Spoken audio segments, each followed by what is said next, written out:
Be sure to support the n.W.bro podcast by hitting the like button on this video, as well as subscribing to our YouTube channel. You can also follow us on Facebook at facebook.com/n.w.bro podcast and on Twitter, username n.w.bro podcast. Thank you for your support. Hey everybody, this is Ian. And I'm Rhett. And this is the n.w.bro Wrestling Podcast.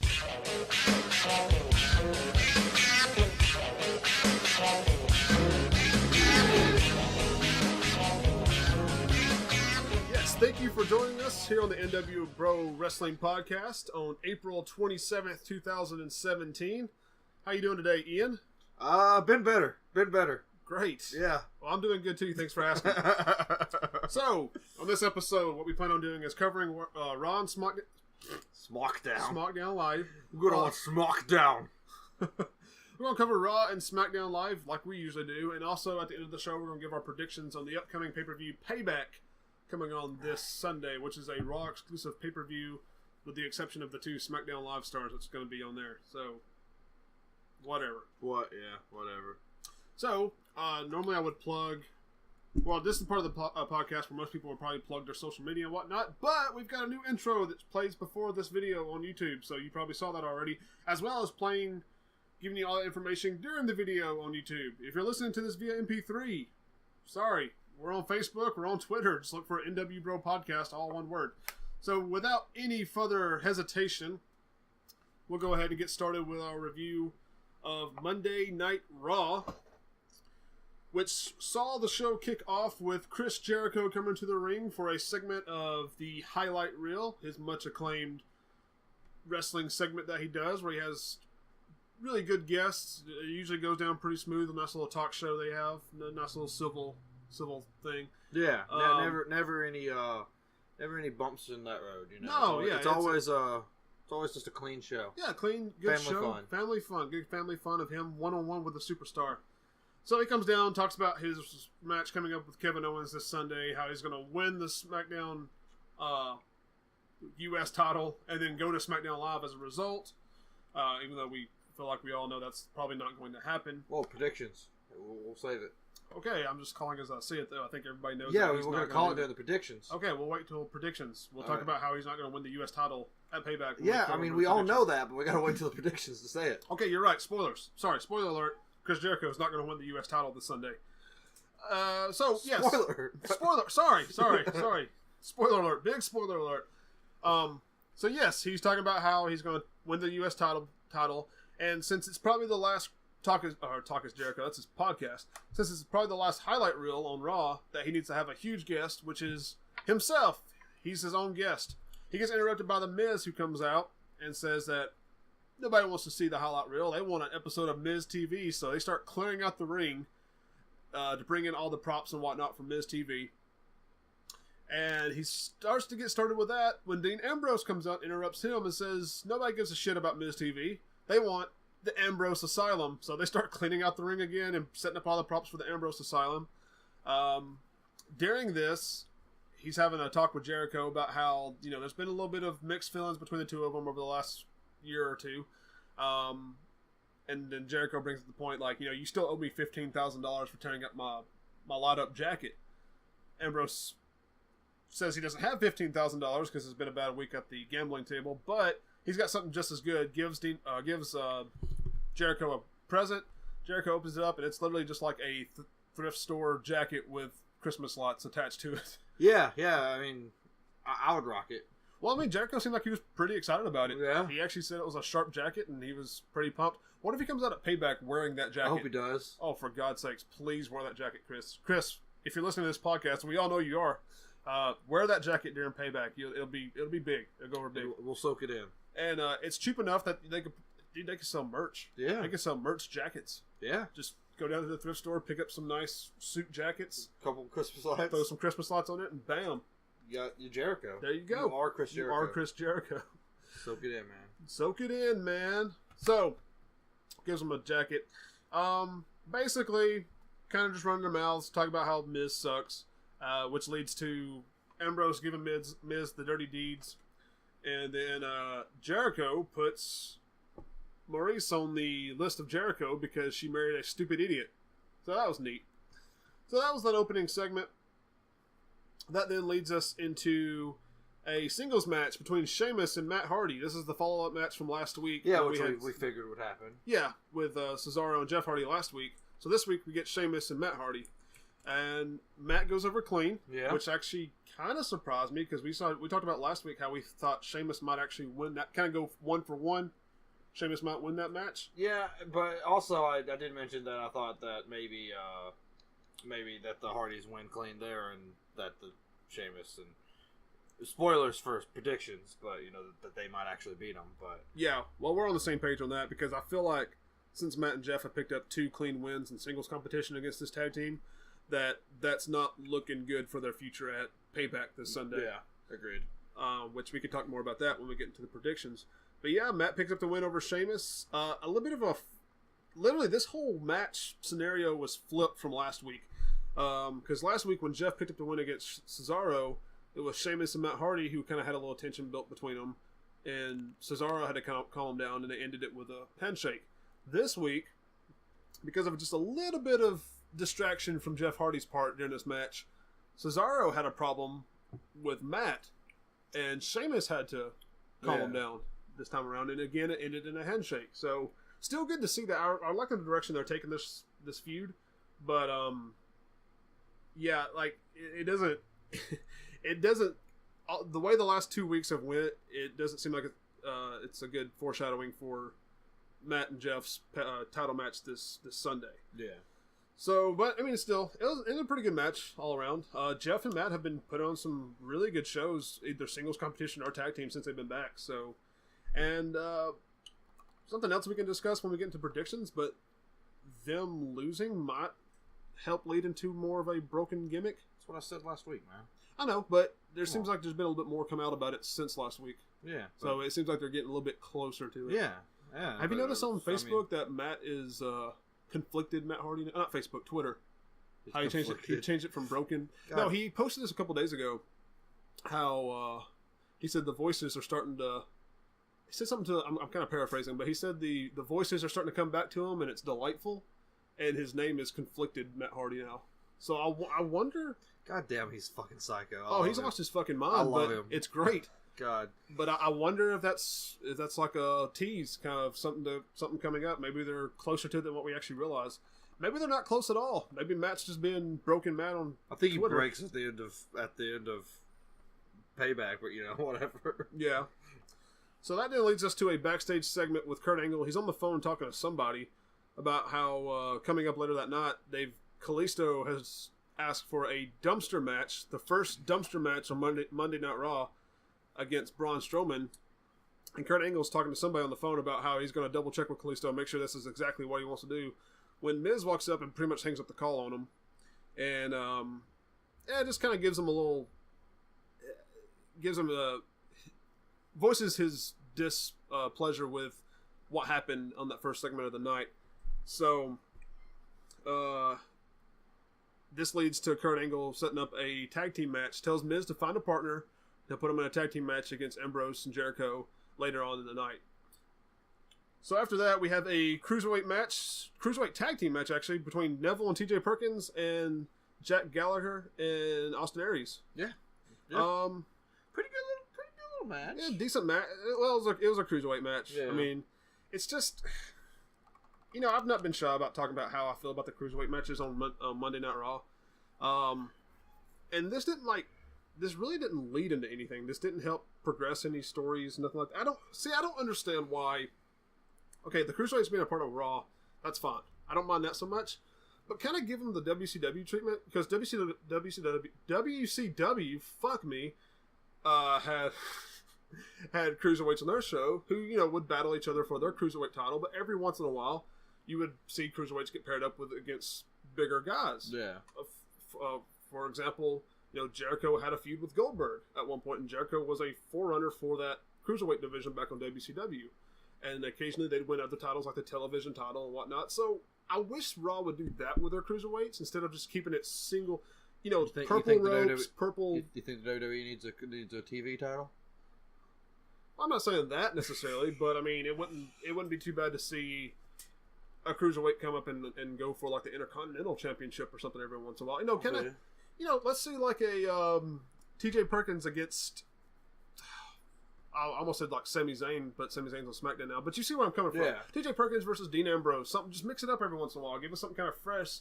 Not the same old thing that we're going to see on 205 Live every week. I feel you. And this, you know, stop doing the purple, you know, completely giving the show a different look every time there's a cruiserweight match. Just keep it the same and just kind of have it a part of Raw just seamlessly instead of making it its own little thing. That's my biggest problem with this. I don't have a problem with the cruiserweights being on Raw. I just have a problem with how they're like, it's basically just 205 Live for about 10 to 15 minutes while they're having a cruiserweight match. And that's ridiculous in my opinion. But no, Gallagher and Austin Aries went over in this match, so just kind of more leading up to the big feud between all four of them. I don't know if Jack Gallagher really has a horse in this race or not, but there's definitely something going on between Aries, Neville, and Perkins. Oh yeah, I Perkins think the only reason Gallagher was there is like he's arguably one of the most popular cruiserweights, you know. That way, yeah. And people really like him, so they just wanted to they needed a fourth for the tag team. Well, he was in that match last week, so they just brought him back this week to have him be the fourth member of this 2-on-2. Yeah, I mean, and for the actual story, he doesn't really fit, but he's a good wrestler, and he did a good job. But after that we get into the dumpster match, right? Yes, the much anticipated first ever dumpster match on Monday Night Raw. Yeah. Between Braun Strowman and Kalisto. Now Kalisto asked for this. He wanted this match because of the way Braun Strowman just threw him around like a ragdoll last week and threw him in a dumpster. Said Roman Reigns is garbage and so is Kalisto. Threw him in a dumpster. So Kalisto wanted a dumpster match. Basically, where the rules are: first person to get thrown into a dumpster, which is set up outside. It's a casket match. Yeah, just replace the casket with a dumpster. Absolutely. That's exactly what it was.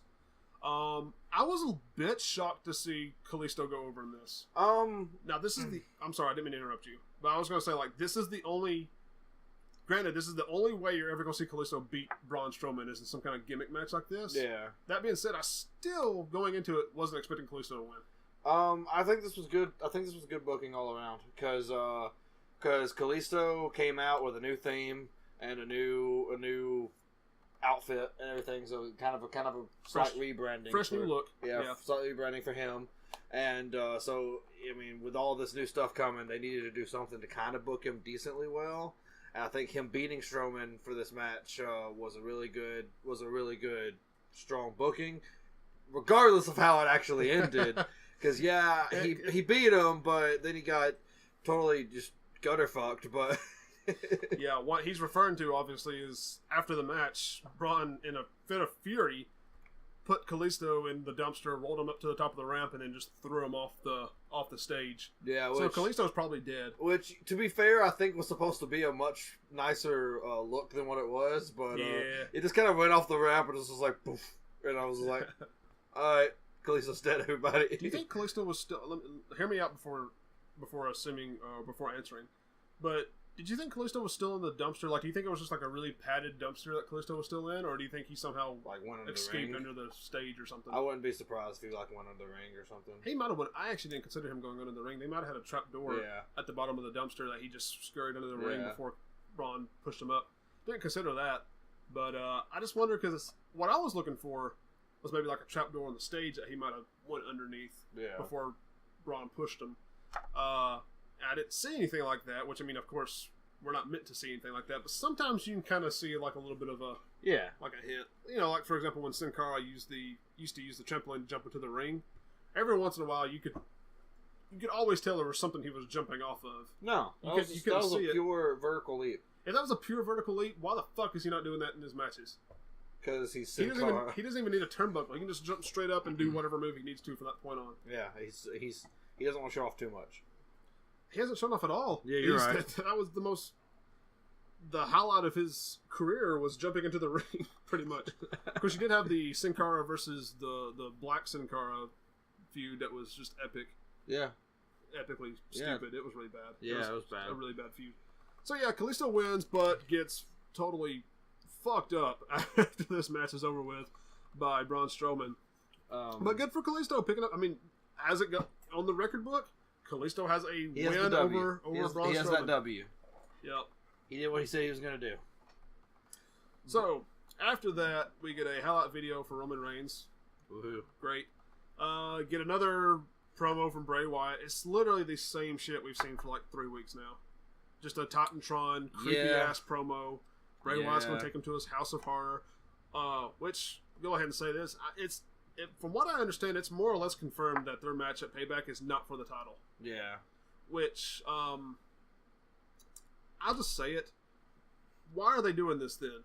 Why even have the match? Well, you can have why even have this particular match? What they should have done is the Smackdown following WrestleMania, right before they did the Superstar Shakeup, have the rematch there, let Randy retain either by DQ or whatever, but let Randy retain the title, and then do the Superstar Shakeup, and it's over. Now they can move on to fresh new feuds, and Randy Orton can be focusing on Jinder Mahal or whatever's coming up at Backlash. He doesn't have to participate in a Raw pay-per-view, and Bray Wyatt could be doing a Raw feud, which right now, after the way this show ends, I'm completely confused on what his feud is. We thought it was going one way. Yeah. Now it might be going different. So we'll get to that in a minute. That's my thoughts on this whole thing. Like this, I am not looking forward to this house. If there's anything about this House of Horrors match I'm looking forward to, it's to see what the fuck it is. And from what I'm gathering, I think part of it will probably be on the screen, like on the Titantron, and part of it be in the ring. Because Bray was talking about how there's going to be like multiple rooms and stuff like that. So I wonder how much of it's actually filmed. They might do like a final deletion type something with it, which might make it somewhat enjoyable. Yeah. But right now I don't have high hopes for it. Until they get the fireworks out, then I'm not into it. But okay, yeah. So that gets us into well, I'm sorry. I was just thinking because talking about the final deletion and whatnot. You remember the part where Jeff gets thrown into the lake and he comes back up as Willow? Yeah. What if at some point Bray Wyatt gets thrown into the lake and he comes back as Husky Harris? Good lord. So sorry, I was thinking about that and it made me crack up. So anyways, no, that gets us into Alicia Fox and Dana Brooke. Didn't watch this match. I'm gonna be real. It lasted for about a minute and a half. Dana Brooke squashed Alicia Fox. Emma came down to the ring and gave Dana Brooke a very awkward hug, and which Dana Brooke didn't seem like she wanted any part of, and that was it. So that's really, they're starting a feud that we don't care anything about. So that's that. Let's see here. Moving onwards. Oh yeah, there's a backstage segment between Samoa Joe and then the Club, because they have a tag team match coming up against Enzo and Cass and Seth Rollins. Before this match even gets started, though, Enzo gets jumped by all three of them, and he gets put out of action. So Cass and Seth Rollins needs a third partner who doesn't get announced until everyone's out in the ring.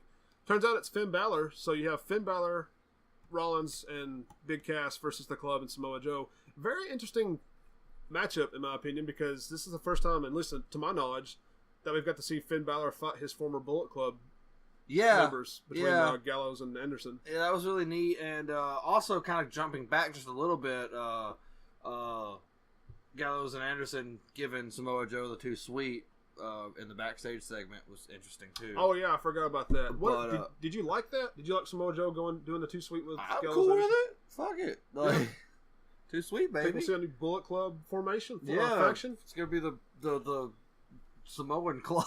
It's gonna be Samoa Joe and Roman Reigns, The Rock. It's gonna be sweet. Hey, that's better booking that I've heard from Roman Reigns than I've seen on TV for the past 2 years. Yeah. So why the fuck not? Yeah, but no.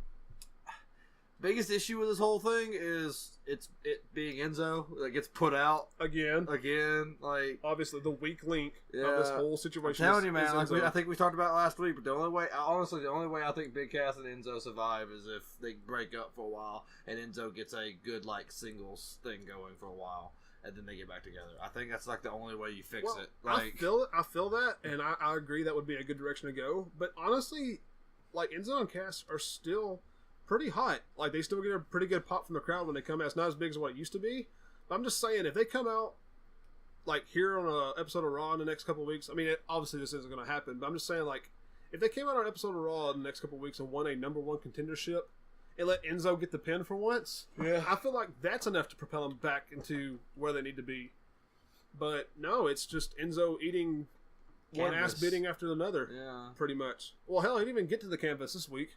No, he didn't even make it. So it's literally getting worse every week. So it's not looking good. So they need something because I love Cass and Enzo. I do not want to see them get just relegated to just mid card status for their entire career. Random, real quick. What does like Enzo Amore's opening become if they're not Enzo and Cass? Does he just cut out the big Cass part? Yeah, just keep it the same as it was and cut out the big Cass part. I'm a bona fide stud, and you can't teach that. That's it. But you can't say bada boom, realest guys in the room. Realest guy in the room. Realest dude in the room. Realest dude. Realest. I don't know. I'm trying to come up with something different. I don't know. Realest guy in the sky. I don't know. That's it. That's the one he needs to do. Realest dude in the room. I don't know. He'll figure it out. If they ever split up, they'll figure something out for him. But yeah, very interesting match here. Of course, Big Cass, Seth Rollins, Finn Balor won the match. Now we got to see the official debut of the new Seth Rollins finisher, which is, I didn't even consider it because we talked about this off camera a couple weeks ago, how he has been doing his new finisher in house shows, and it actually didn't even hit me until recently that it's more or less the V trigger that Kenny Omega does. Yeah, and which it's. For Kenny Omega, it's not so much a finisher as it is kind of a signature move. Yeah. But for Seth Rollins, it's still it's a finisher. Now, I do like the move. Kenny Omega puts a little bit more. Yeah, that's what I was about to say. Just a little bit more oomph into it because he does like the bicycle pump. Yeah, Seth's is a little weak. Yeah, I think he can work on it though. Yeah, and I think it needs to be sold in a certain way too. Like I don't think because Anderson was the one that took took this finisher, and the way Anderson took it, he kind of got hit with it and just sort of. I got stunned and fell. Yeah. If you go back to like Wrestle Kingdom, this past Wrestle Kingdom between Okada and Omega, when Omega hits Okada with his V trigger, Okada first of all there's that just awesome smack sound that they're able to do in New Japan, and Okada kind of gets stunned for a second and then just like goes down to a knee and he's just like out of it. Now, for what they use it for, Okada sold it perfectly. Now, for what WWE uses it as a finishing move, they need to like do something. They just need to pass out or go unconscious or maybe even do like a Rainmaker flip with it or something. I don't know. Really, Shawn Michaels sell it like Shawn Michaels SummerSlam 05 sell it. Just really take it and then bounce back into the ring post and out of the ring. You need to be in the crowd when it's over. That's how devastating it is. No, I think he can polish it a little bit better because if it's a polished move and he gets to where he can really pull it off, I think I'll actually really like it because I like the concept. I don't like the execution so much. I agree. But I don't mind it. I think it's actually a pretty decent finisher. And what's fun is that he teased the pedigree first. Yeah. And then had second thoughts about it. No, man, this ain't me anymore.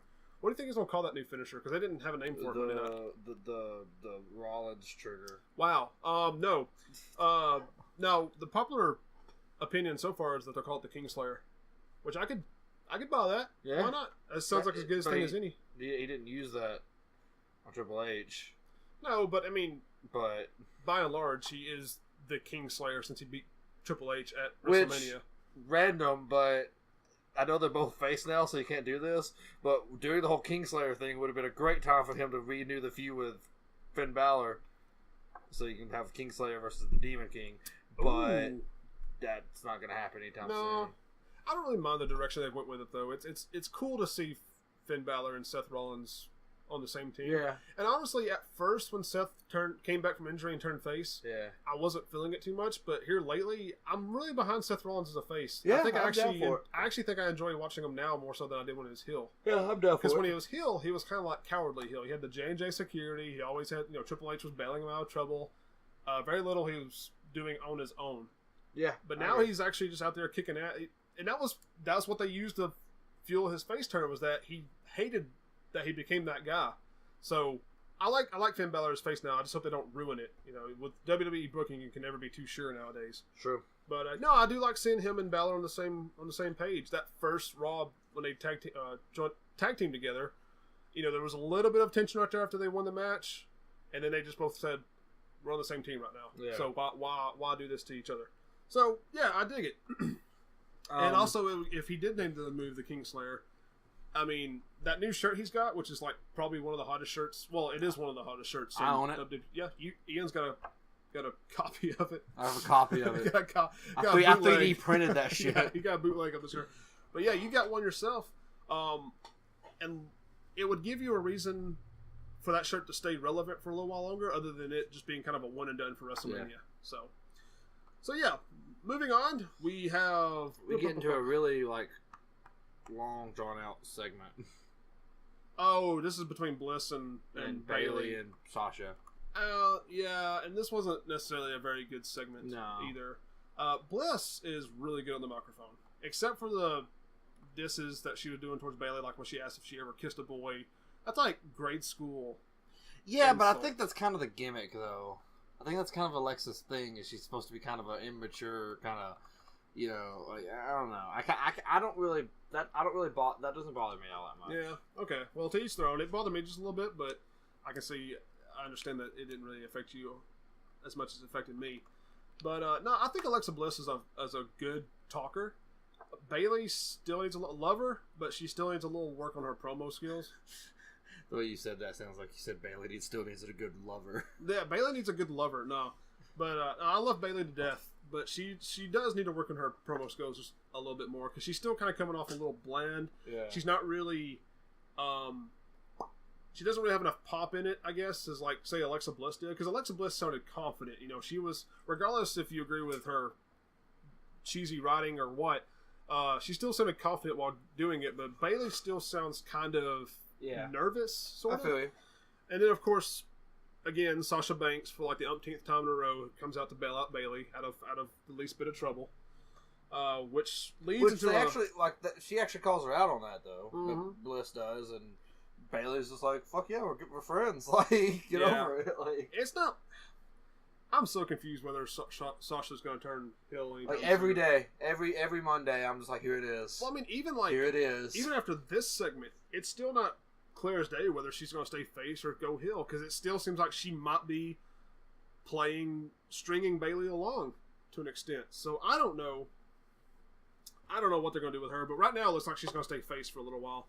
And I guess, if you got Bliss on Monday Night Raw, and she's kind of in the main women's feud right now, then there's no reason to really turn Sasha heel at the moment. But yeah, that leads into a match between Sasha and Alexa Bliss, which ends because Bliss just leaves.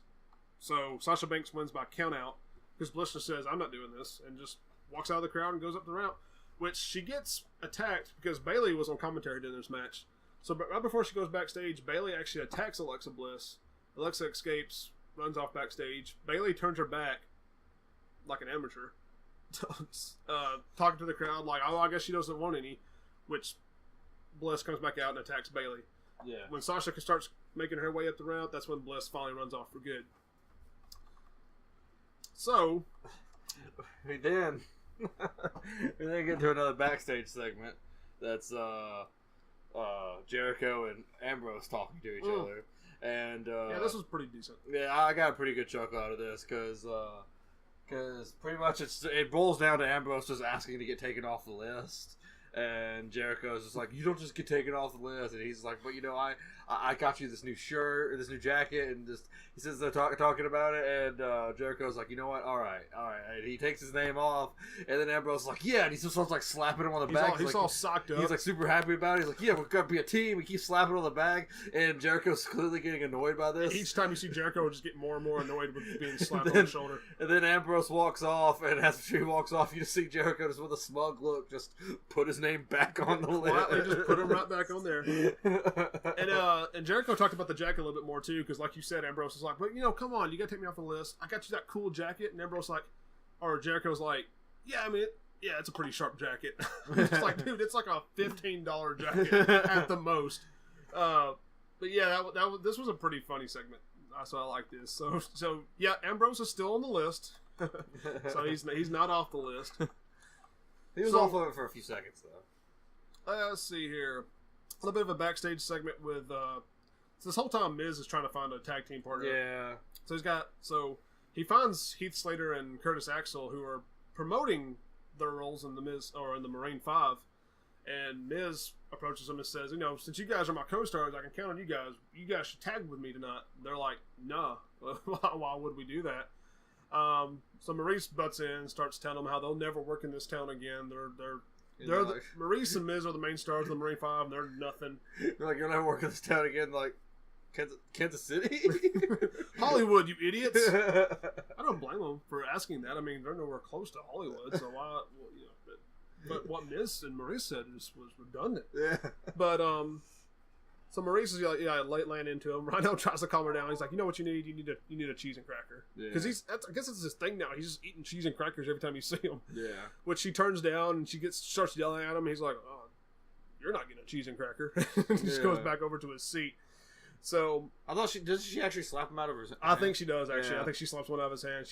She throws a little bit of a fit. Yeah. But Miz then is handed a note, which he opens and reads. He doesn't read out loud, but he reads to himself and says, "Oh, looks like I have a tag team partner, but we don't know who it is." Yeah. So then it cuts to Kurt Hawkins, who is doing another edition of his, what's he call it, Superstar Factory? Yeah, something like that. I guess if you can't beat him, then just roll with it, because I guess that's his thing now, where he's just letting people come out and just whip his ass, and he's claiming credit for making them superstars. So I don't know. But that brings out Apollo Crews, who picks up a win. First time we've seen Crews win in a while, at least that I can remember. Pretty quick match, squash match. Crews goes over. Titus O'Neil comes down to join him in the ring. It looks like we're going to get a little bit more of this Titus brand stuff with Apollo Crews. It looks like they're actually going to go through with this, because Titus comes out there and he says, "Man, we're going to put you on the map." And Apollo Crews seems like he's kind of going along with it just a little bit, because he's like, because at one point I could hear him say, "We're going to make that money," and Titus is like, "Oh yeah, man, we're going to make some money." They take a selfie in the ring, and it's like the most awkward, awesome selfie. Have you seen the selfie? Yeah. Where Titus is all smiling, you know, he's looking good, and Apollo's just like, he's got this like grimace look on his face, like he's not too sure about this. But yeah, I'm excited, man. We wanted them to proceed with this Apollo Crews Titus O'Neil thing, and it looks like that's exactly what they're doing. For the first time since probably being called up, Apollo Crews has a storyline. He's got something, and Titus O'Neil for that matter too. Yeah. So yeah, I'm excited. You know what? I kind of hope they both turn. I hope they turn heel. Yeah. I think Apollo Crews, you know, he's always small and always a good guy. I think him turning heel would be good for him. And Titus can obviously be heel, because that's what he's been mostly since Primetime Players broke up. So yeah, I'm excited to see where this goes. So we have an update on Kalisto. Hip and cervical trauma.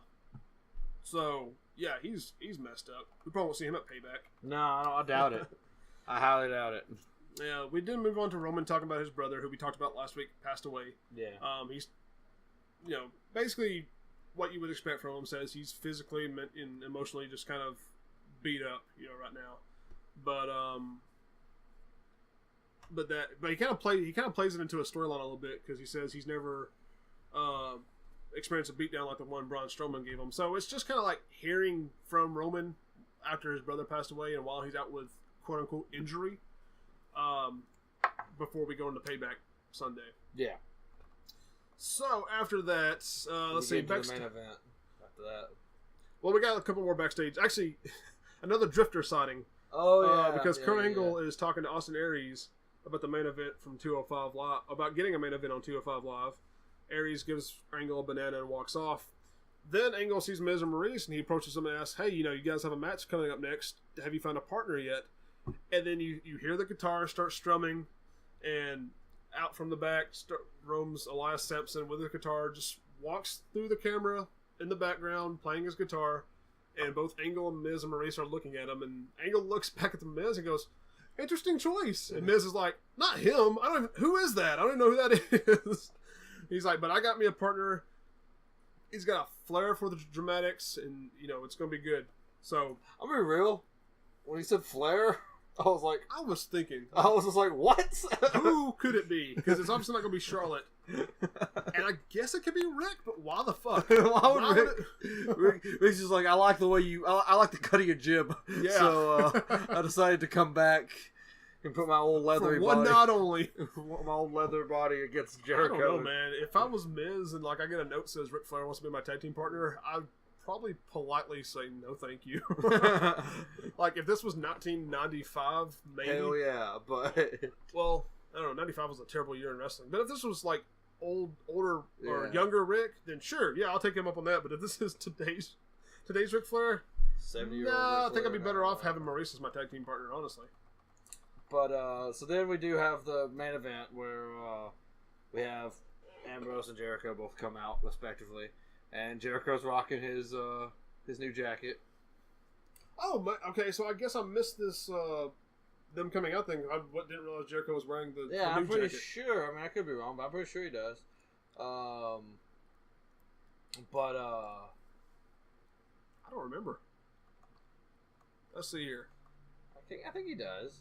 I could be wrong. I could be absolutely just wrong. I don't even know if we actually see their entrance, actually, now I think about it. I think they might already be out there and the Miz starts to come out after the commercial break. Oh, okay. Yeah. Maybe that's what it was. Because I do not remember them walking out at all.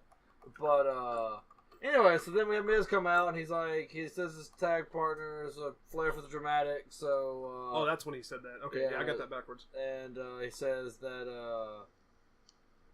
he's about to come out and then no music hits and he's just like, oh, he's late, so we're going to have to just postpone, or hell, we'll just cancel this match. So he starts to leave and Kurt Angle comes out and is just like, no, you've got a match, regardless if your partner's here or not. Yeah, it's on, and he gets thrown back into the ring, and I noticed the bell doesn't even ring. Did you notice that? They didn't even ring the bell, and they just start beating on him, like... No, I actually did not notice that. Yeah, they just start beating on him. Well, did the bell ever ring, period, for this match? I think so. Oh, okay. Because Yeah. I knew at the end of the match, they were all out of the ring for a long time, and I never heard like a count out or... did the match actually have an ending to it, other than how the show ended? An official ending. But yeah. Anyway, so you have a decent little handicap match, which, to be honest, kind of booked Miz strong. Miz was doing all right in this handicap match. It was a while back. I mean, yeah, he held his own for That's a what I'm little saying. bit. Like, there was definitely usually some in back like and a 2-on-1 handicap match like that, like especially if it's something where like the heel kind of got like cheated or something like that. Usually it's kind of a squash 2-on-1. You know what I'm saying? But like, no, he held his own for a good bit. Tell that to the Undertaker when he had a handicap match against A-Train and Big Show at WrestleMania. Anyways, but no, they Ambrose, it leads, one thing leads to another, and they have Ambrose has Miz up on the stage On the announce table. No, he has. Well, yes, but he has him up on stage, and then he clears off the announce table and throws him up on the announce table to hit him like through the announce table. I'm assuming with probably a dirty deeds or something. Yeah. And then all of a sudden, lights go off real quick, and Bray Wyatt's video flashes, and then when the lights come back on, Bray Wyatt's there instead of the Miz. Yeah. And Bray Wyatt just starts kicking all sorts of ass. Yeah, proceeds to beat up Ambrose. And then Jericho. And then the Miz. Then the Miz. Yeah, there's a moment at the end where the Miz and Bray Wyatt are standing in victory. Well, Bray Wyatt's doing his little, arms out victory pose type thing. Got the whole world in his hands thing. Yeah. And then Miz walks up behind him, kind of slaps him on the shoulder, keeps his hand there, like he's excited because they just won. Puts his hand up in victory while keeping a hand on the shoulder the whole time. Bray Wyatt's kind of just looking behind us. At him. Yeah. And it finally hits him with a Sister Abigail. Yeah.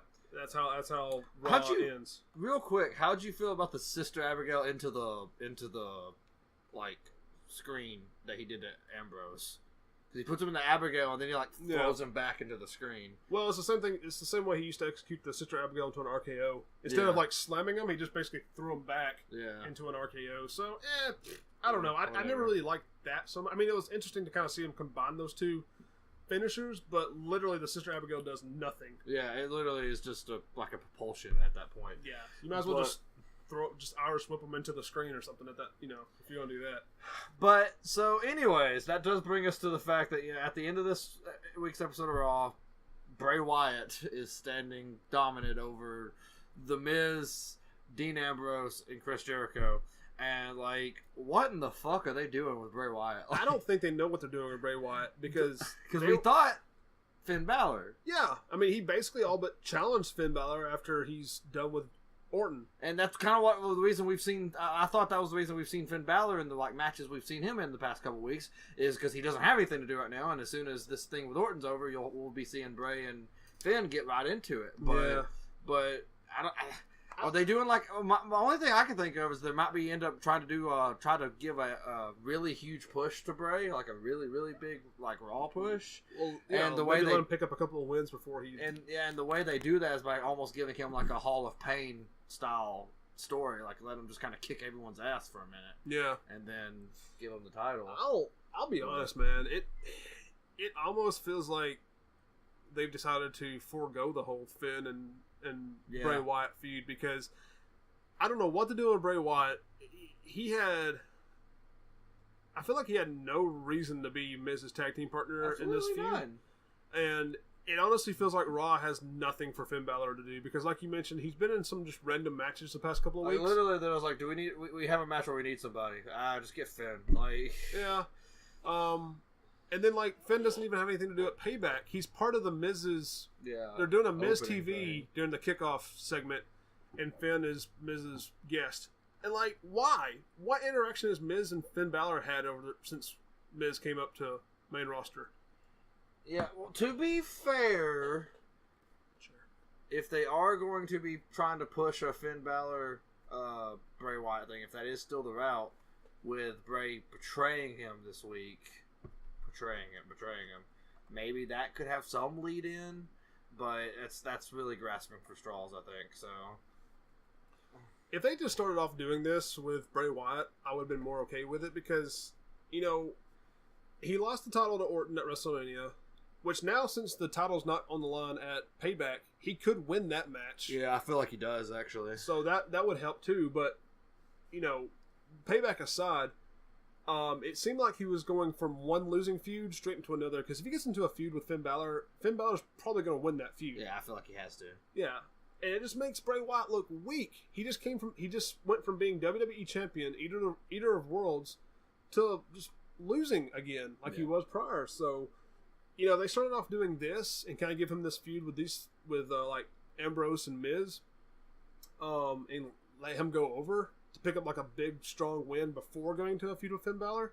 That I can kind of get into, and maybe that's what they plan on doing, but why tease the Finn Bálor Bray Wyatt thing first before proceeding with the rest of it? That's where I'm kind of confused on. So I don't know what they're doing with Finn Bálor. I don't know what they're doing with Bray Wyatt. It honestly doesn't seem like they know what to do with either one of them at the moment. But maybe that picture will be more clear after Payback. We'll just have to wait and see. Overall, I'll be honest, and this is kind of a spoiler for the upcoming Smackdown review too, but I wasn't just too enthralled with either Raw or Smackdown. I thought Raw, especially for a go-home show, I thought felt very weak. Neither of them felt like go-home shows. Well, Smackdown really shouldn't, because it's not as... not going... but still. I mean, even when you throw in the Kevin Owens and Randy Orton being a part of it, like, none of that felt go-home.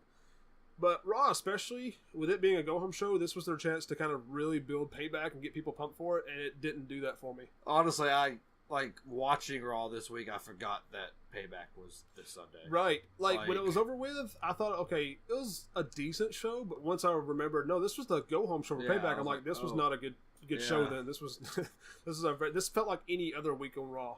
Yeah. But it didn't feel like a pay-per-view lead-in. So, yeah, I was very disappointed in Raw this week. And I guess to kind of segue into SmackDown, I wasn't too impressed with SmackDown either. I mean, like I said, spoiler for our review on that, but we'll go ahead and talk about SmackDown to kind of give you guys an idea of what we really thought about it. So the show opens up with Nakamura, which they advertised all night on Monday, how SmackDown was going to open up with Nakamura addressing the WWE Universe. You know, what did he have to say? Turns out he barely got 2 words out of his mouth before he gets interrupted by Dolph Ziggler. And this segment I was kind of really half and half on. As far as Shinsuke is concerned, I think WWE does a pretty good job of the fact that he is very limited in the English language. Yeah. So they really do a decent job of working around that. And when he does say things, he's just kind of very straight to the point and says just what he needs to say and nothing more. So for Shinsuke's half in this segment, I thought it was okay. Yeah. For Dolph Ziggler's part, he had some really cringeworthy just writing for this segment. Agreed. He was making the comparison, basically calling Nakamura, saying that his actual name was Michael, and that he has several brothers, including Tito, and then he's got a sister Janet, and he's got a pet monkey named Bubbles. He's calling Nakamura Michael Jackson. Yeah. And the only connection I can make between that is the fact that maybe because both Thriller Michael Jackson and Shinsuke Nakamura wear red. Yeah, and they're big stars. Yeah, I don't. The hair kind of looks kind of maybe. But it's a really stupid. Grasping, yeah. It's a really stupid insult. Yeah. In general. So that was really just not. I was not feeling Dolph Ziggler as part of this. So finally, Nakamura has a comeback to that. He starts speaking a lot of Japanese, which I don't understand Japanese, so I don't know what he said, but he finally ends it with basically calling Dolph Ziggler a jackass. Gets a little bit of a pop from the crowd. Dolph kicks Nakamura, sends Nakamura down for a minute, but then when he tries to kick him again, Nakamura kind of counters it. Yeah. And starts getting set up for the, I still don't know what's his finisher? Starts with a K. I keep wanting to call it I don't know what I want to call it. I keep calling it shit. It's the knee strike. I don't remember yeah, it's his knee strike. I just forget what he calls it. It starts with a K. Kamehameha strike. Well, see, that's what's funny is because I keep referring to it as the Japanese name for the Destructo disc, Kienzan. Yeah, I keep calling it that, knowing that's not what it is. But anyway, he gets up to hit him with the knee strike, and Dolph rolls out of the ring and leaves. So, yeah, Nakamura did this segment okay, but overall, it was kind of cringeworthy. And the rumor is we're not going to see Nakamura's first match until Backlash, which is a month away. Yeah. What the fuck? I mean, why? Give Nakamura some debut matches or something. Give him a couple matches on SmackDown to lead into Backlash. Don't make us wait a month and a half after he debuts to see him on the main roster. For that matter, he might as well still be in NXT doing something. Yeah, so I feel you. I don't like the booking for Nakamura. It's like they don't know what to do with him right now, and they're not off to a great start. Like, Nakamura is definitely one of the superstars people are most eager to see come up to the main roster, and he's done. I put it to you this way: he's done just as much as Elias Sampson has. Yeah, and that's not Elias Sampson. What they're doing with him is kind of funny, kind of clever because he's the Drifter. Yeah, but Nakamura, there's no explanation why he shouldn't be in a physical, actual match, by now on SmackDown. Yeah. So, hopefully they give him something, but I'm starting to believe into the fact that he might not actually have his debut match until Backlash. Which, I mean, again, I'm looking forward to the match with him and Ziggler, but this segment did not do that. Did not do it for I feel me. you. I feel about the same way for it. I'm not a big fan of his new shirt either. Did you see that? The Nakamura's new shirt? Where it's like two swords and sheaths kind of making a V on the front. I don't know what the back of it says. But I didn't really pay any attention to it. I'm not a huge... Oh, and another thing I'm not huge about is since he came up to main roster, they don't call him the King of Strong Style no more. They call him the Artist Shinsuke Nakamura. How do you feel about that? Yeah, I like the King of Strong Style. That's the thing. That's his thing going back to Japan is he's Strong Style. He's the King of Strong Style. That's how he wins his matches. That's why he wrestles with the Strong Style. Yeah. So the Artist Shinsuke Nakamura, I don't like that. Continue calling him the King of Strong Style or something. Put Strong Style in the name.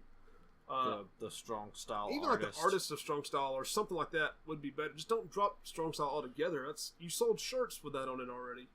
When he was in NXT. So, I don't know. Overall, I was hyped when Shinsuke first debuted, but he's done nothing since he's been there. Yeah, it's not his fault. It's just booking has been terrible. But then we do finally get into an actual match with AJ Styles and Baron Corbin. It's a rematch from last week, but last week's ended with a count-out where AJ got back into the ring right before the 10 count, so he wins via count-out. This week you got a rematch with Kevin Owens on commentator, just much like it was last week. And AJ actually picks up a clean win against Baron Corbin, which is a little surprising because they've been booking Baron pretty strong here lately. So, him losing through shenanigans is one thing, but him losing clean, kind of an interesting take on that. But that leads into just a beatdown from both Baron Corbin and Kevin Owens on AJ Styles.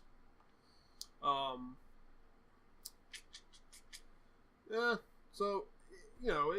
it's just added more fuel to... Oh, I forgot Sammy came out trying to help out and did nothing.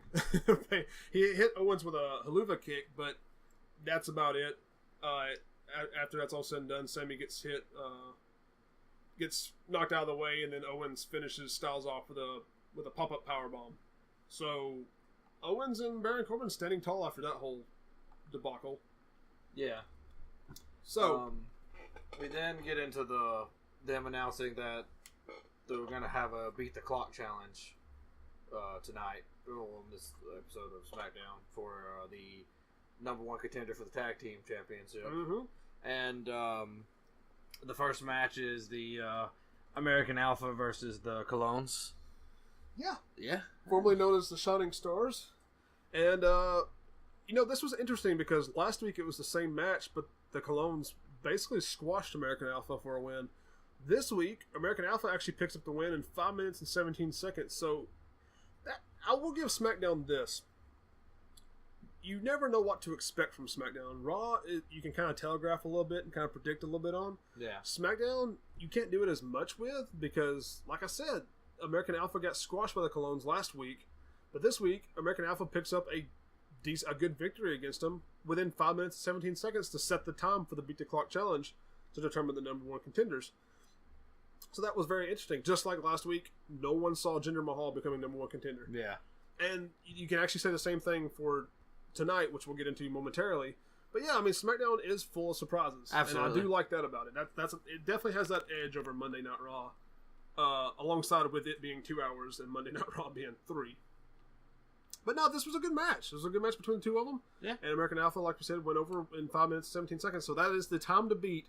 Later on, there's going to be a tag team match between the Breezango and the Ascension.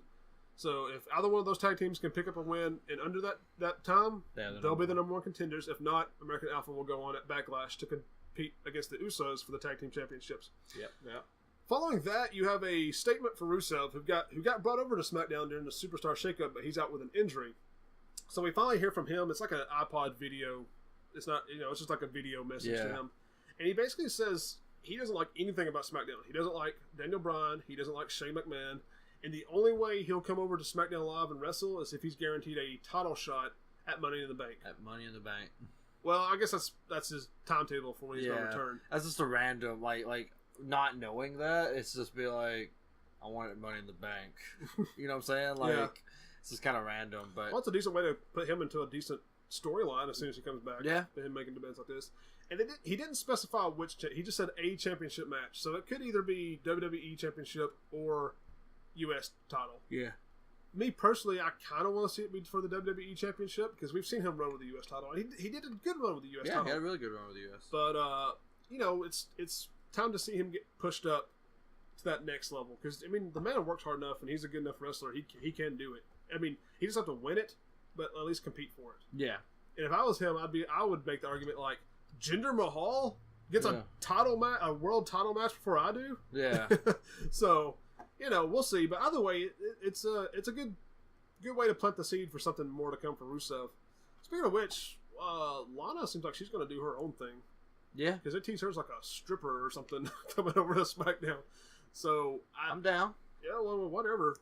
I guess she's going to wrestle some more because, to my knowledge, she's only wrestled one match, and that was at WrestleMania either last year or the year before. But, I mean, so I guess she's going to kind of break off and do her own solo thing, even though she's still in the same show as her husband. Well, that's why they're married, so they'll probably keep them on the same show regardless. But after that, you get Randy Orton versus Eric Rowan in a Before that, you did have the Becky Lynch backstage. Oh yes, this was kind of important. Yeah, she's getting Becky's getting interviewed in the back and about Charlotte and all that stuff, and she's interrupted by Natalya, Carmella, and Tamina, and pretty much Natalya's just like, if you're not with us, you're against us. And so whose side are you on? Yeah, pretty much is and Becky just walks off. Yeah, that's pretty much the end of that. Then we get into Orton and Rowan. Hey, wait, let's go back to that for a minute though. Since this is the last time we saw Becky Lynch this whole night, so we never got an answer from her as far as whose side she's on. Mm-hmm. You kind of almost expected to see her help in the main event, whenever we get to that, but we didn't see her for the rest of the night. What if she does turn heel and joins up with them? Because based off how the rest of the night rolled, you might have had a face turn by the end of the night. Yeah. Which we'll talk about. But if that's the case, then you do need a strong heel on the show, and Becky Lynch could almost be like the Hogan of the NWO. Like she could almost play that Hogan's role in the NWO in this new faction with if she's like the leader. Yeah. She turns heel. She's the leader of this new faction with all these other girls. So that would be interesting. I could honestly kind of get behind that. Yeah. She just goes from being the last kicker to just straight up just the ass kicker. I mean, I don't give a shit. Maybe the last killer. I don't know. Yeah, that doesn't make any sense based off what it's played off of. But we've already made the shirts. Shit. Yeah. So then we get into Randy Orton versus Eric Rowan in a no DQ match. This is just to give Randy Orton something to do until his match with Bray Wyatt this Sunday at Payback. Going to fight go up against another member of the Wyatt family and Eric Rowan. It was just a no DQ match. There were tables involved. There was kendo sticks. A decent little match. Yeah, not terrible, but I mean, it's just Eric Rowan came back from injury only to start jobbing out again for the most part.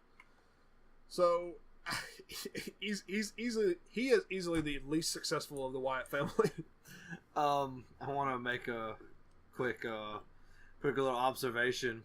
After the match is over and Randy picks up the win, he gets the mic and he's just like, I don't know what the hell a House of Horrors match is, but I get the feeling on Sunday I'm going to find out.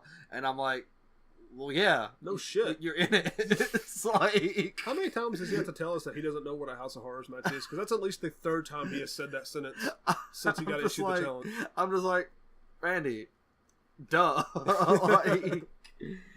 But, so while he's sitting there talking about... Which he wins, by the way. Yeah, I said that. Okay. After he picks up the win. Yeah. But, after he gets done talking, that's when Jinder Mahal's music hits, and he comes out and is pretty much just like, don't you dare, overlook or disrespect me. Yeah, you're disrespecting me by overlooking me. Yeah. Pretty much. And then he tries to attack Orton. Well, before he did that, he got a little close. Because at one point he says, you're just like everybody else here. You disrespect me because I look different. Yeah. I'm like, ooh, he's getting really close to like that racist part. Like, again, like I don't necessarily mind the racist part. Like not. Okay, that sounds bad. I don't mind him going with this angle of you don't respect me because I'm because of my background and stuff like that. I don't necessarily mind that as long as he doesn't just be like, I like bar and just blow up the stage. Like, no, I understand that, but my point is, when he says you're just like everybody else here, you don't like me because I look different. Yeah. To me, that's almost like him calling everyone their racist. Yeah. Like, you don't like me because I'm not American. Yeah. So that was, but he didn't like really take that to an extreme level. That's all he said. Then he went into talking about how he's like wealthy and talented and bigger and better than everybody else. So. He kind of got close and then brought it back. I'm like, okay. To be fair, though, like, I actually thought about this during that segment. I was just like, I mean, real talk, why have we never had, like, a really good, like, Middle Eastern heel champion? Like, like... Yeah. Not heel, I meant to say face. Face champion's what I meant to say. Like, face champion, yeah. Because, like, why does it always have... Why does the that kind of character always have to get cast, typed into that role, you know what I'm saying? But well, I'm honestly trying to think of somebody because it feels like someone kind of similar to that character was a face champion at one point, but I can't. Well, see, that's the thing I'm saying though. Like there have been obviously, but not like anybody we can like write home about. That's what I'm saying. That's like I think Jinder Mahal has the ability to be a good face character. One day, if they wanted to push him that way, they just never will. But man, I think he could be developed into a great villain, a monster heel, a monster villain. You're right. And the rumor is that WWE's really looking to pursue that Indian market to bring their brand kind of over to India. Yeah, they're really that's the big rumor why Jinder's getting pushed like he is to help. Which I mean, I can understand that. That makes a lot of sense. Yeah, he still doesn't have to win the title for that to be a successful campaign, but it makes sense. And I'll be honest, which I mean, we could finish talking about this segment, but yeah, he tries to attack Randy, which Randy counters, but then the Bollywood boys get involved, and once they get involved, it's just a 3-on-1 beatdown on Randy Orton. Just beat his ass. It ends with Jinder getting the title and leaving with it. And when we come back from commercial, he's driving off in a limo with the title. He fucking stole Randy Orton's title. Which I love. No, I like it too. I like it a lot. It's just, I didn't see... I was kind of surprised to see him just steal the title because he comes out there and talk a little shit, you know, like you expect him to, but then he just runs off with the title. I'm about to say something that I never thought I'd say in a million years, but I am seriously kind of marking out hard for Jinder Mahal right now. Yeah, like I'm pretty excited about his heel. I'm gonna probably pull for him at Backlash against Randy Orton. Honestly, yeah. I don't know if he'll win or not. We'll have to wait to see. Right now, I don't think he will, but the next few weeks might change my mind. Well, you already know my opinion about it, so yeah. But I hope he wins. I hope he beats Randy Orton for the title, and he could play into a great heel champion that someone, you know, like Mojo or somebody could come along and take down. To really, they could use this to build him into a great heel, and then use that as a catalyst to build someone else, to bring up to build the next great face talent. Real talk, that's the way wrestling should be for the most part. Like, but I mean, yeah, obviously get, you know, older superstars coming and going, but you should have a lot more of this type of thing. So if this was happening on Raw, you know how this would go down. Roman Reigns would get involved. Okay, well, that's about just as good as I was going to say. Because I mean, I'm talking about like if the brand split wasn't a thing or whatever, or if other pieces were in place. Yeah. I was going to say Jinder would win, and then Cena's going to take that title from him in a month. But yeah, you replace Cena or Roman Reigns, either one. Yeah, that's how it would go down on Raw probably. But yeah, dude, I'm seriously feeling this Jinder push. I really hope they keep it going strong if they are. Keep it away from like terrorist influence, and just keep it going like it is. And unless something changes, I'll be pulling for Jinder Mahal at Backlash. Probably in vain, but we'll wait and see. Yeah, but then we get into the limo driving off of the title. That's good shit. Then we get into the next Beat the Clock challenge, which is Breezango versus the Ascension. Yep. And pretty neat little match. I mean, yeah, the match was decent enough, but Breezango won. Getting the win in, what was it? Well, the time they had to beat was 5:17. They got it in like 3 minutes or something. I think like 3.5 minutes. This was the biggest shocker of the night to me. This is just almost as shocking as it was Jinder Mahal winning last week, because Breezango has been just like unimportant tag team for the past few months. Now they're the #1 contender for the championship. We got them, the fashion police over here. Yes, we got the gangster Usos. They kind of got like this thug gangster thing going on now. Yeah. I guess the fashion police. I'm gonna root for the fashion police. Fuck it. Too. I mean, Tyler Breeze is a fantastic wrestler. Fandango's not too bad. Got a WrestleMania win against Jericho. The Usos have been stale for a while too, in my opinion. So I don't like this gimmick they do. Yeah, I prefer the old, even though they did the old gimmick for as long as they did. I still prefer it over this new. Because this is so happy-go-lucky, and they're just kind of bland. Like they walk out to the ring all slow. They wear like street clothes now. And I don't feel it. I don't like it. So yeah, I mean, go Breezango. Win those titles at Backlash. Get a huge push. Some more build up for 205 Live after that. Gonna be Austin Aries and Neville at Payback. So great. Moving onwards after that. You got a little bit of... Okay, this is our main event, right? Naomi and Charlotte. Okay. Yeah. Starts off with a backstage promo with Naomi saying Charlotte doesn't know what she's talking about and that Naomi's going to shut her up. Goes out to the ring. Charlotte comes out to the ring. I would say overall this match was probably a little bit better than their match last week. Yeah. Naomi seems like she's really starting to step up both in promo and wrestling. Yeah.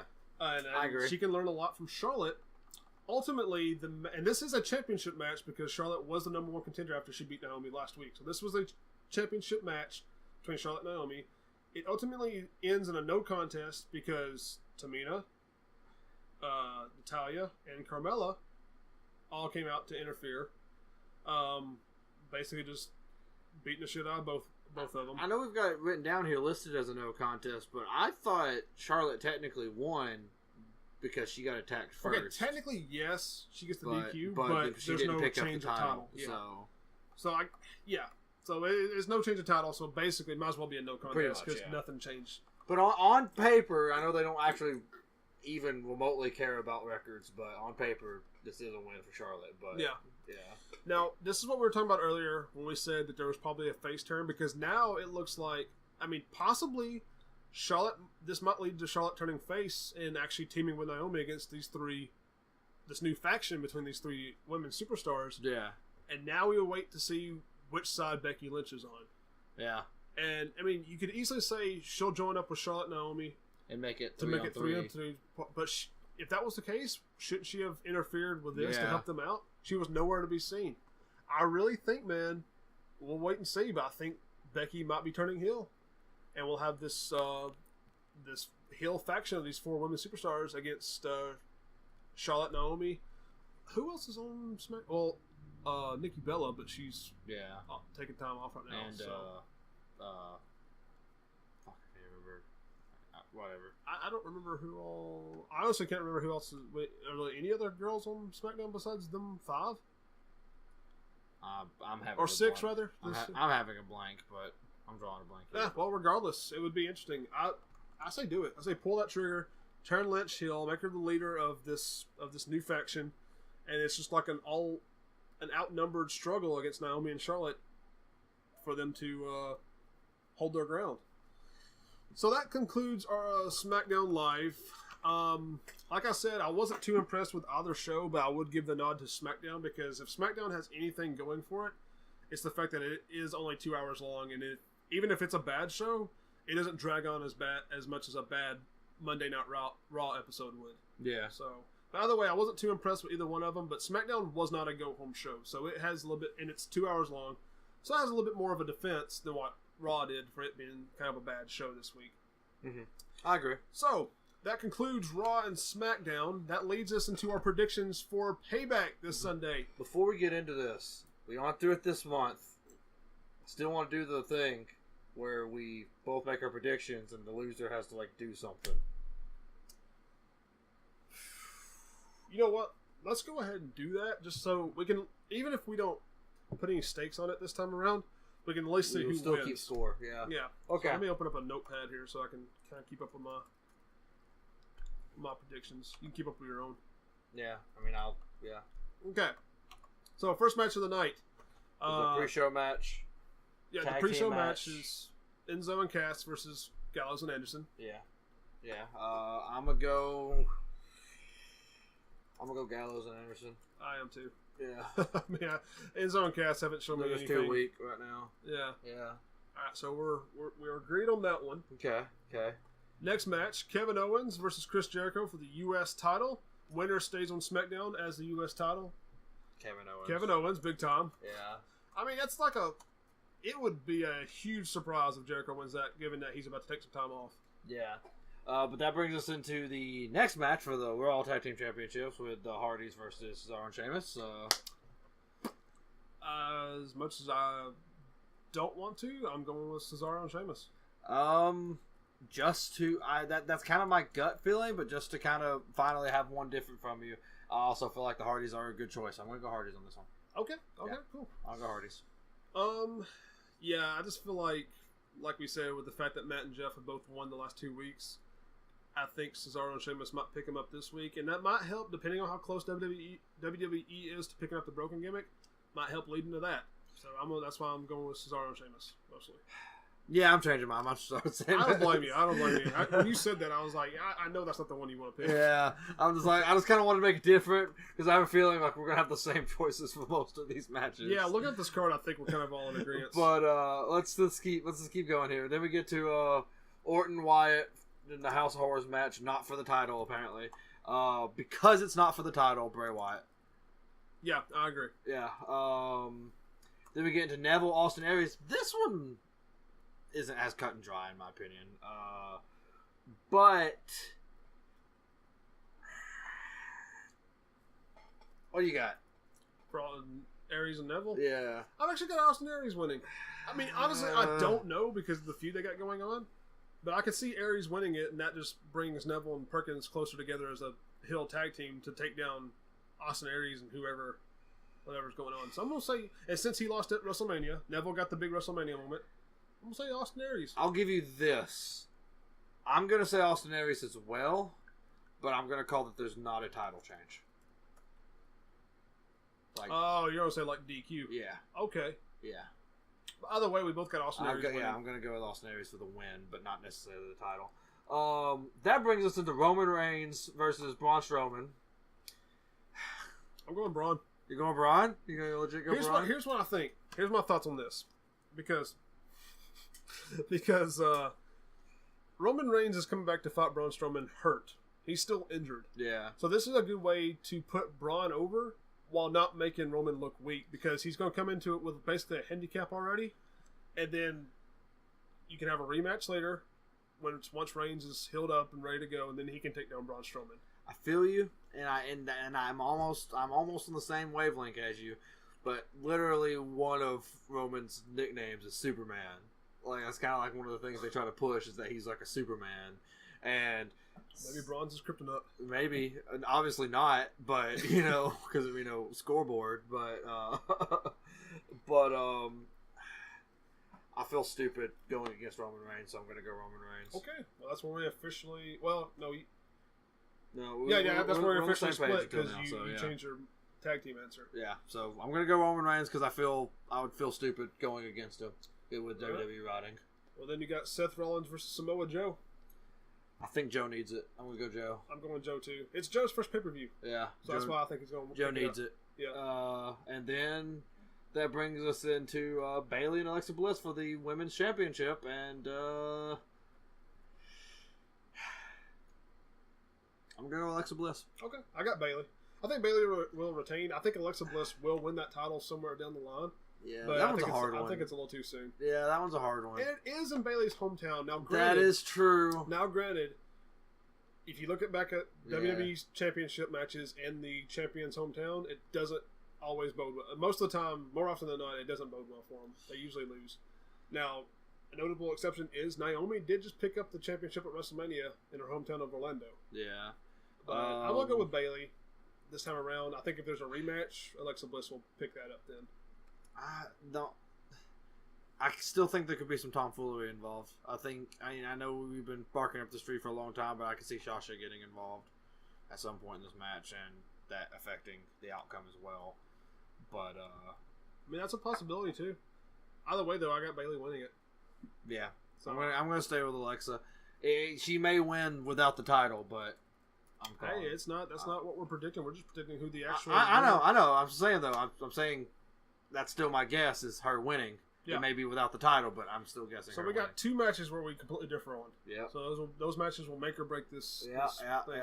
I'll be honest. I don't feel super comfortable with them, but we'll see. Well, we'll see what happens. But all right, so that takes care of our review of Raw and SmackDown Live, as well as our predictions for Payback.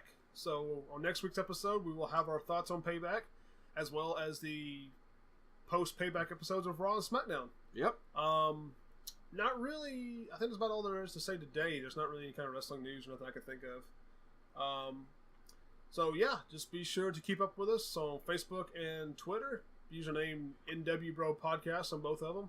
And go to our YouTube at tinyurl.com/n.w.bro podcast. That's the way it's going to be until we get enough views and subscribers to where they let us have a custom. Like, comment, subscribe, and share. Yeah, be sure to like, comment, and subscribe, and share this video to help get our name out there. And hit us up with questions at nwbropodcast@gmail.com. We'll be more than happy to start doing a Q&A once we get some questions in. Any feedback, anything like that, hit us up with it. We're always listening to our fans. So that pretty much wraps us up. So until next time, we'll see y'all later. Adios.